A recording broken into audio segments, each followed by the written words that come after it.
Hello, everyone. Thank you for tuning in. I am Jay Lee. This is Jay Lee's Corner.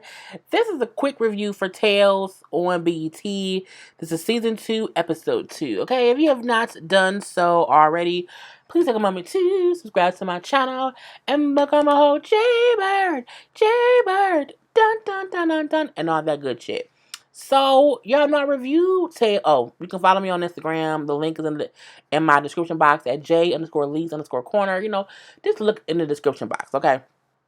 Anyway, I watched last episode, the first episode of Tales, and I told y'all it was too long, and not that I didn't like the story, but it was just too long, and I was over it by the end of the 2 hours.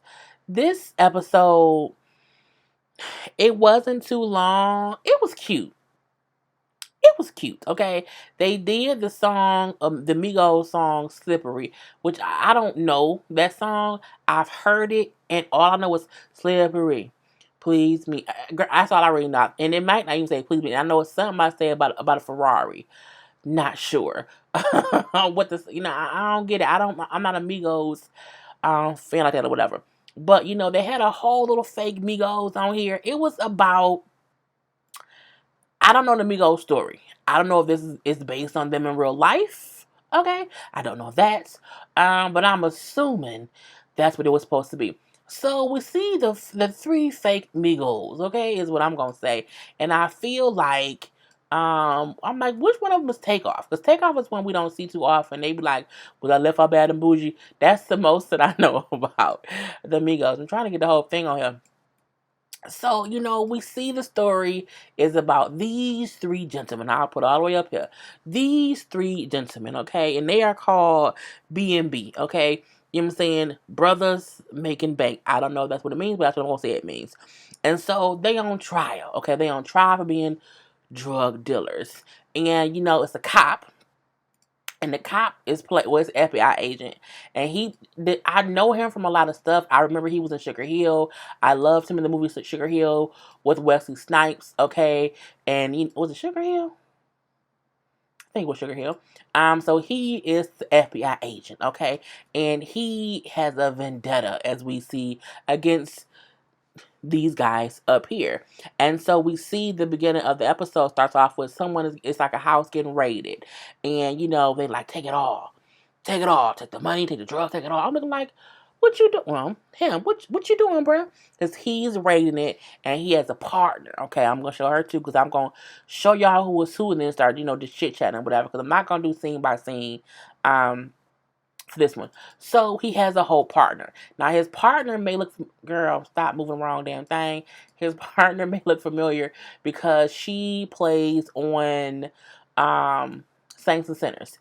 She plays on Saints and Sinners as I think Stephanie, girl, I don't know what her name is. But she plays, girl, his partner, and they're raiding his house, and it's all this money, all this drugs, and it's a sign of to say, keep your hands where we can see them. It's girls walking around, in heels, stiletto heels, and boy shorts and bras. I'm like, why they wearing heels though? Why can't they just be barefoot or have some, some sneakers on or some footies? I'm not sure. So, the police, or what we think is simple, because these two dudes, people are cops, okay? They cops. Now, they not anywhere in the, they not there anywhere at all. But they break in, take the money, take the drugs, they move the girls out, and she's like, what's going on? Like, why? This don't seem like it's legal. I'm like, girl, it ain't legal, okay? You know it ain't legal. And so, we see that whole thing. But when they leave with everything, you then see one dude who had in the back behind a secret wall thing come out like, ooh, Jesus, can't believe that. I'm like, okay, so some is being set up here. So this is the major part of what's going on, okay? Now they also have a lawyer because the whole episode is their trial. And within the trial, we're seeing little bits of their life pop up here and pop up there. Now, D-Ray. D-Ray, y'all know that's D-Ray Davis. He plays, you know what I'm saying? Yep, all these pictures. He played the fake Migos attorney in court. I'm like, well, okay. Um, But I'm like, so that's kind of what it was. D-Ray acting to me was not all that. Not to be, a hater or whatever. I feel like it could have been better. But I'm used to D-Ray being funny. So when he's not being funny, it's like weird. Like, is he supposed to be like that? I'm not sure. So, they like, why we gotta go try, we paid you all this money to get us off. You know what I'm saying? They like, look, look, we have to go to the court date today because it's to see if there's any evidence for them to even bring up real charges or whatever. And so it's gonna be some questions here and there, and that's really it. So, that's what it was. I will say I wasn't shocked at the ending. I will say that. We see how the cop who don't like them, and now, he was like, they're just vermin, you know what I'm saying? They some drug dealers, they not rappers, they're good drug dealers pretending to be rappers, and they're, using their drug money to fund their rapper lifestyle, like it's the whole front, they ain't shit. And they were like, how long have you been, investigating my clients? He's like, well, about 5 years. They're like, no. How long have you been officially, you know, doing this? He's like, oh, well, that's kind of hard to say. So he then go on about how he first seen them one day at a store selling fake bridge cards to people or whatnot. Bridge cards, what we have here, it's like food stamps on the card. We call it a bridge card here in Michigan. And I saw them over there, I knew something was up or whatever. And it went from that to, I had a hunch because I saw them later on, and they were on, motorcycles, motorbikes or whatever with big backpacks. So we seen the dude at the store was like, y'all want to sell some weight? Y'all want to do some things? I'm like, why do strangers offer other strangers drugs to sell? I told y'all when I was in my 20s, the dude who liked me, a random dude walked up to me at the store, because we was at the store, whatever, and he like, I can give you some weed. So I'm like, I'm not gonna sell no weed, dude. What is wrong with you? He like, no, like, you can just have it and keep all the money. I'm looking like, why don't you just sell it and give me the money? Like, why I gotta tell about girl? Anyway, I'm like, I don't get why people, say, hey, no, I'm not a drug dealer. Say no, thank you. But, the fake Migo took him up on an offer, and now they selling drugs and they making money. And so they're making money. They're really rapping or whatever and coming up in both games or whatever. And the whole time, the cop dude is watching them little by little by little, trying to get this evidence to bring him down because I just feel like they ain't shit. And I feel like they don't need to be. And I feel this and I feel that. And when he's being with his partner, who he's trying to convince his partner, we need to take them down.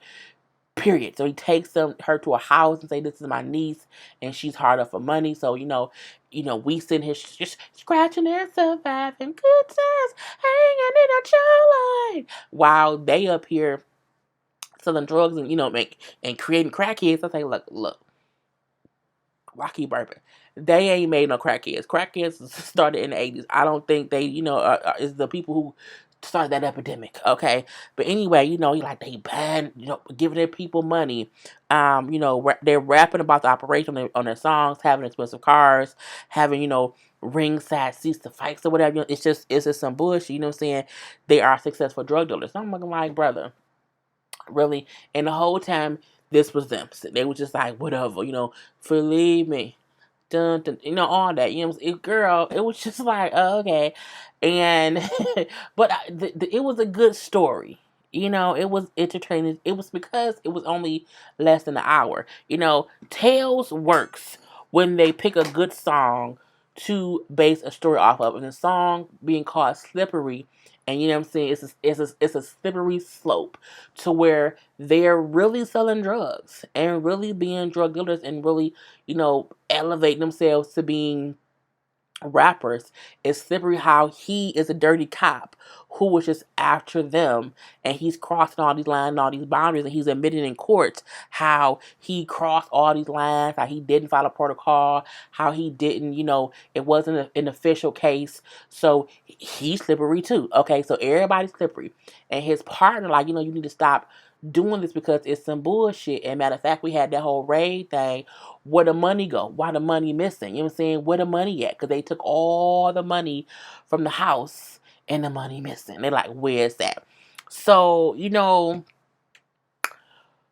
It's try. We see the dude who was behind the wall come up, and we see how he had found some girl back in the day who was a great rapper, and then the fake Migos stole her as their artist and said, "Like you work for us, so whatever you find is ours, really, and we pay you." So you know what I'm saying, stay on your level, okay? And we gonna sign this girl, and it's gonna be what's gonna be.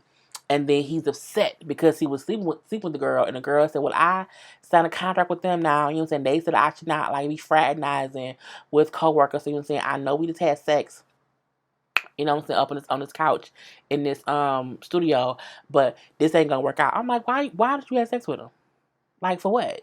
Girl, anyway. So the dude was mad about that. We see cop dude find out he kind of upset. You know what I'm saying? I know that they took your girl from you. They took her as an artist or whatever. They treat you like a bitch. They don't even care about you. You know, so you should snitch on them. Snitch on them, and then you know what I'm saying. I'll give you the money that you would have. I'm like, you was a real dirty cop, bruh. You ain't been shit since you got beat up, and you know what I'm saying. What was it called?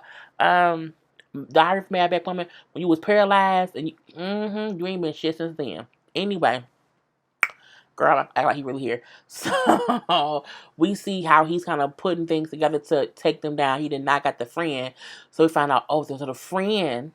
The friend is who we seen come from behind that door when they were raiding the place. So he set up that raid. I'm looking like, oh, he was in on it, trying to get some payback. Okay, so we see all that. Then when they bring the bosses in, the big bosses, and the big bosses, like, you know what I'm saying, this investigation wasn't sanctioned. It wasn't legal. Okay, we don't know what he was doing. We didn't authorize it. And the judge like, you know what? Case dismissed, you know, because it's not enough evidence, because he didn't do his job. Now, we also saw he wasn't really on the up and up at all, okay, because he meet with the dude who offered them drugs to sell in the first place, the real big head honcho. That's his uncle, okay? So he like, uncle, I need some money, you know what I'm saying? I need you to give me a $1,000,000. If you give me $1,000,000, I'll make this case go away. You know what I'm saying? And you know what I'm saying, you can just be clear of all, you know, any wrongdoing or whatever, and your them dudes won't go to jail. I'm not giving you $1,000,000. I'll give you 5,000, and that's about it. You know what I'm saying? But you have to promise me to make the case go away. So I'm like, oh, so he only trying to have them go to jail so that he can get the money. And so I'm like, girl. So when the case is dismissed, and we see, boom, they happy. Okay, boom, he gonna get in trouble. Okay, boom, his partner girl, where she at? What partner girl at? Where she at? Is this her? Partner girl is like, I told your ass to leave them alone, and now you're gonna get fired because they didn't told you that you messed up everything, is what you said to him or whatever. So everybody, like, you know what I'm saying, everything good, except he like, damn it, man. But in hindsight, he's happy because he was telling his uncle, yeah, I'm gonna get them off, and then you ain't gotta worry about, anybody going to jail or whatever, and people will leave you alone. And so, we see everybody leaving, okay? Because he had one scene where he stopped them, and he was harassing them. Like, he would pull them over for no reason, frisk them, stop them, beat them up a little bit at one point, and it would be all illegal searches. And at one point, he pulled up with a whole shotgun, and pulled him out the car and was like, and was touching on his. I'm like, you touch on the girl? Ugh. Okay. And then it wasn't until other people came out he realized, okay, I can do this in public. So again, he had been a whole asshole to them the whole time. But after the whole case over, we see he go get in a car with his niece. I'm like, why is his niece coming to pick him up? Turns out it wasn't his niece. It was a whole game. And now he up in the car doing cocaine. He up to just sniffing. I'm looking like, bro, you a cocaine head? So he wants the money because he's a drug addict. Slippery. Believe me, okay? So from there, the girl who we thought was his niece ain't his niece, and they in the car kissing, hugging, and kissing or whatever.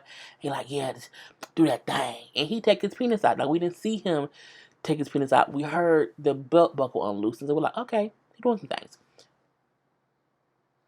My neighbors are home. So, when he got his head back waiting for her to give him some head, she's like, this is from Uncle so-and-so. Bow. And she killed his ass. I'm like, oh, he dead now? Oh, he did. It was a whole slippery slope. So we then see the girl who was supposedly his niece is really in cahoots with who? The cop friend. Her. Okay? So, you know what I'm saying? He dead. He gone. He did, and she was a mastermind because her and the niece was friends who played him, and they all did that because the uncle dude paid them all to do it. And then all the money that they stole from the raid, they all kept and split, and they was like, slippery. But I'm like, oh, sir, it was slippery from the beginning. Oh, okay. So I mean, it was entertaining. It was. I'm happy it was not an hour. You know, Tales is a good show. If it's not, it can't be. Every episode can't be a movie. Certain ones can, certain ones can't. I did not like the last one that much, truth be told. But I'm gonna keep watching to see, what's up next. This one to me was a bit better. I think it's because it just wasn't so long, and the only part I was surprised was that they killed the cop dude. I always felt like his partner knew more than she was letting on because she was just when she walked out the courthouse and when she kind of smiled, I said, okay, she in on something. I don't know what, but she in on something. But it was cute. It was good or whatever. So if you have not seen Tales, check it out. Okay, it's not bad. On a good Tuesday, check it out. Anyway, that's it, y'all. Peace.